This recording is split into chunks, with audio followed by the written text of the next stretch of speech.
We have walked through the thousand-year history of Silla. Starting tonight, we embark on a long journey to the northern lands where the sound of horses' hooves shakes the earth. To Goguryeo, a legendary hero who broke out of an egg to startle the world and whose arrows never missed their mark.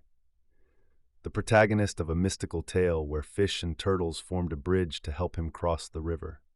This is the story of King Dong, the founder of Goguryeo. The first chapter of the Goguryeo Annals, Volume 13 of the Samguk Sagi, stimulates our imagination like a grand myth rather than mere history. May the mysterious and powerful energy of a new kingdom's birth bring you good dreams tonight. To help you fall into a deep sleep, the screen will slowly dim and fade away, guiding you into the silence of the deep night. Now lie down comfortably and let us enter the primeval forest where the legend begins. Samguk Sagi Volume 13, compiled by Kim Bu-sik, a retired official holding the titles of Sucheong Jongnan Jong Guk Chanhwadongdeok, Meritorious Subject, Commander Unequaled in Honor, Acting Grand Preceptor, Senior Guardian to the Heir Apparent, Chancellor, Director of the Ministry of Personnel and Rights, Grand Scholar of the Hall of Worthies, and Superintendent of National History, Duke of State, upon the King's command. Goguryeo Annals Part 1, Progenitor King Dongmyeongseong. The progenitor King Dongmyeongseong's surname was Go, and his name was Jumong. He was also called Chumo, Oo, or Junghae Donke. Prior to this, King Haebaru of Buyeo had grown old without a son, so he offered sacrifices to the mountains and rivers to seek an heir. The horse he was riding reached Gonyeon, Kun Pond, where it saw a large rock and shed tears. The king found this strange and ordered people to roll the stone over. There was a young child who looked like a golden frog. Some say it was a snail, not a frog. The king rejoiced, saying, "This is a child heaven has bestowed upon me." He took him in and raised him. He named him Gumwa, Golden Frog, and when he grew up, he made him the crown prince. Later, his minister Aranbul said, "One day, God spoke to me, saying, I will have my descendants establish a nation here, so you must leave this place. There is a land by the East Sea called Ep.1. The soil is fertile and rich, suitable for growing the 5 grains, so it can be made into a capital." Aranbul advised the king, and the capital was moved to that place, and the country was named Eastern Buyeo, Dongbuyeo. In the old capital of that place, there was a person who, not knowing where he came from, called himself Hemosu, the son of the heavenly emperor, who came and established a capital. Haebaru passed away and Gumwa succeeded him. At this time, Gumwa found a woman at Ubal River, south of Mount Taebaek. When asked her story, she said, "I am the daughter of Habaek, deity of the river, and my name is Yuwa. I came out to play with my sisters. There was a man who called himself Hemosu, the son of the heavenly emperor. He seduced me, and we had relations in a room by the Yalu River beneath Ungsim Mountain, but afterwards he left and did not return. My parents scolded me for following a man without a matchmaker, and finally I was exiled to live at Ubal River. Jumwa found this strange and confined her in a room. The sun shone on that place, and even when she moved her body to avoid it, the sunlight followed and shone upon her again. Because of this, she became pregnant and gave birth to an egg, which was about 5 do, a unit of volume in size. The king discarded it to dogs and pigs, but they would not eat it. He discarded it on the road, but cows and horses avoided it. Later, he discarded it in the fields, but birds covered it with their feathers. The king tried to crack it open, but could not break it, so he finally returned it to its mother. The mother wrapped it in cloth and placed it in a warm place. A baby boy broke the shell and came out. His skeletal structure and appearance were outstanding and extraordinary. At the age of just 7, he was mature beyond others. He made a bow and arrows himself, and when he shot, he hit the mark 100 times out of 100. In the common language of Buyeo, a person who shoots arrows well is called Jumong, so this became his name. Gumwa had 7 sons who always played with Jumong, but none could match Jumong in talent.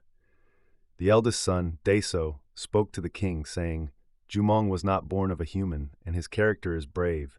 If we do not deal with him early, I fear there will be future trouble, so please remove him."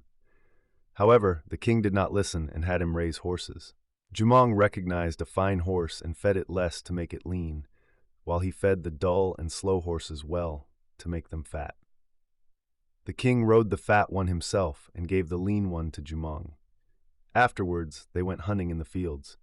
Because Jumong shot well, he was given few arrows, but the beasts Jumong shot and killed with one arrow were very many. The prince and various ministers plotted to kill him again, but Jumong's mother secretly found out and warned him, saying, "The people of the country are going to harm you. With your talent and wisdom, where could you not go? It is better to go far away and plan for the future than to stay and suffer humiliation." Jumong then befriended 3 people, Oi, Mari, and Hyapbu, and went to Jeom Water, also called Gesa Water, currently northeast of the Yalu River. They wished to cross, but there was no bridge, and fearing the pursuing soldiers were approaching, he spoke to the water, saying, "I am the son of the heavenly emperor and the maternal grandson of Habaek. Today I am fleeing, and the pursuers are nearly here. What shall I do?" Thereupon, fish and soft-shelled turtles floated up and formed a bridge, so Jumong was able to cross. The fish and turtles then dispersed, so the pursuing cavalry could not cross. Jumong reached Modunguk. The Wei Shu says he reached Bosul River. He met 3 people, one wearing hemp clothes, one wearing monk's robes, and one wearing clothes made of water plants. Jumong asked, "Who are you? What are your surnames and names?" The one in hemp clothes said, "My name is Jasa." The one in monk's robes said, "My name is Mugol." The one in water plant clothes said, "My name is Mukgyo." However, they did not state their surnames. Jumong bestowed the surname Gok on Jasa, Jungsil on Mugol, and Sosil on Mukgyo. He then addressed them, saying, "I have received a great command to open a foundation for a kingdom. Happening to meet 3 such wise men, how could this not be a gift from heaven?" He assessed their talents and assigned them duties accordingly. Together they reached Jolbonchon. The Wei Shu says they reached Songgol Fortress. Seeing that the soil was fertile and beautiful, and the mountains and rivers were rugged and secure, he wished to establish his capital there. However, lacking the time to build a palace, he built a temporary residence by the Biryu River and lived there. He named the country Goguryeo, taking Go as his surname because of this. Some say Jumong reached Jolbon Buyeo, and the king, having no son, saw Jumong and knew he was an extraordinary person, so he gave him his daughter in marriage. When the king died, Jumong succeeded him. At this time, Jumong was 22 years old.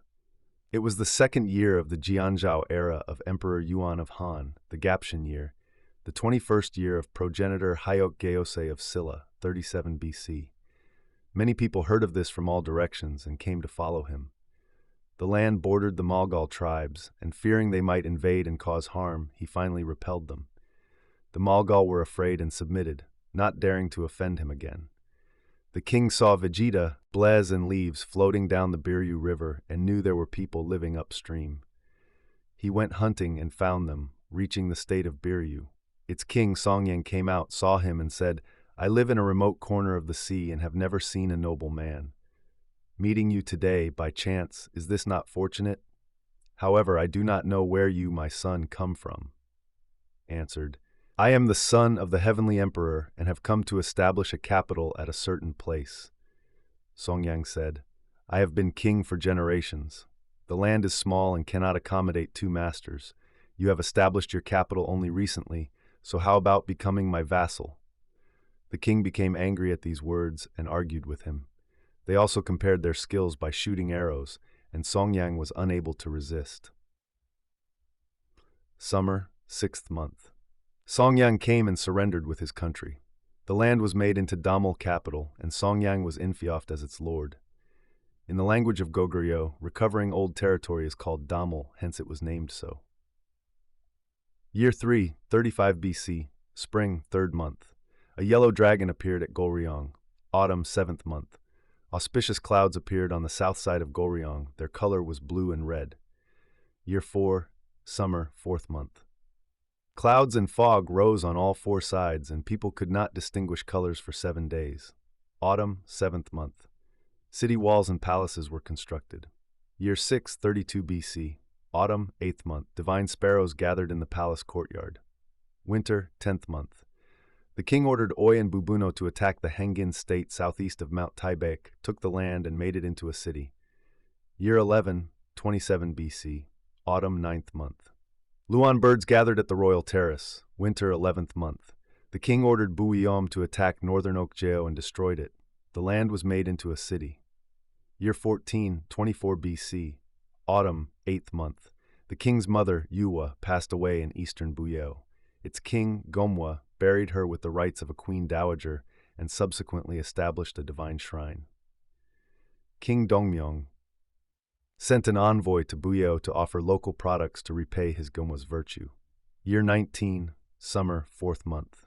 Prince Yuri fled back from Buyeo with his mother. The king rejoiced and established him as crown prince. Autumn 9th month.